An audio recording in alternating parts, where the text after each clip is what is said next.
High বন্ধুরা, কেমন আছেন? আশা করি ভালো আছেন। আজকের গল্পটি হচ্ছে রয়্যাল নামক একটি ছেলেকে নিয়ে। সে স্কুল লাইফ থেকে একটু ইনোসেন্ট টাইপের ছিল, কিন্তু একদিন একটা মেয়েকে সে দেখার পর সেই মেয়েটিকে তার ভালো লেগে যায়। সে কেন যেন না রাত্রে ঘুমাতে পারছিল না, তার চোখে কোনো মতেই ঘুম আসছিল না। তখন সে ভাবে, কেন আমার ঘুম আসছে না, আর কেনই বা একটি মেয়ের জন্য আমার এরকম লাগছে। তারপর থেকে রয়েল প্রতিদিন ওই স্কুলের সামনে যেয়ে বসে থাকতো, কিন্তু ওই মেয়েটার সাথে তার আর দেখা হতো না। এরকম করে ৩-৪ দিন যাওয়ার পর হঠাৎ ওই মেয়েটির সাথে রয়েলের দেখা হলো। তখন সে সেই মেয়েটির নাম জানতে চাইল। তখন সেই মেয়েটি বলল, আশ্চর্য তো, আমি একটা ছেলেকে চিনি না জানি না, তাকে আমার নাম কেন বলবো? আপনি কে? আপনি আমাকে ডিস্টার্বই বা কেন করছেন? জানতো আপনার সাথে কথা বলার টাইম নেই আমার। এটা বলে সেই মেয়েটি চলে গেল। রয়েলের মনটা তখন অনেকই খারাপ।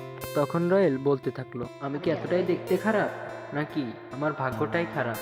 তারপর থেকে রয়েল তাকে প্রতিদিনই ফলো করতে থাকলো, কিন্তু সেই মেয়েটি তাকে পাত্তা দিচ্ছিল না। এই কারণে তার মনটি আরো খারাপ হয়ে যাচ্ছিল। হঠাৎ একদিন ওই মেয়েটি তাকে বলল, আচ্ছা, আপনি আমার পিছনে ঘুরেন, ঘুরে কি লাভ পান? পিছনে কেনই বা ঘুরতেছেন? আচ্ছা, আপনি একটু বলেন তো, আপনি কি চান আমার কাছে? তারপর রয়েল বলতে লাগলো, কি করে যে বলি, আপনাকে না প্রথম দেখাতে আমার ভালো লেগে গেছে, আমি না আপনাকে ভালোবেসে ফেলেছি।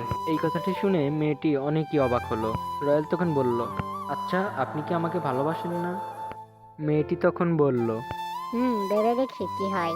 আচ্ছা গাইস, এটা ছিল ভিডিওর প্রথম পার্ট। দ্বিতীয় পার্ট দেখতে চাইলে অবশ্যই কমেন্ট করবেন, আর আপনাদের যদি জীবন কাহিনী শেয়ার করতে চান তাহলে অবশ্যই আমার ভিডিওতে কমেন্ট করে ইনবক্সে মেসেজ দিবেন। বাই। আর ভিডিওটি ভালো লাগলে অবশ্যই লাইক কমেন্ট সাবস্ক্রাইব করে দিবেন প্লিজ।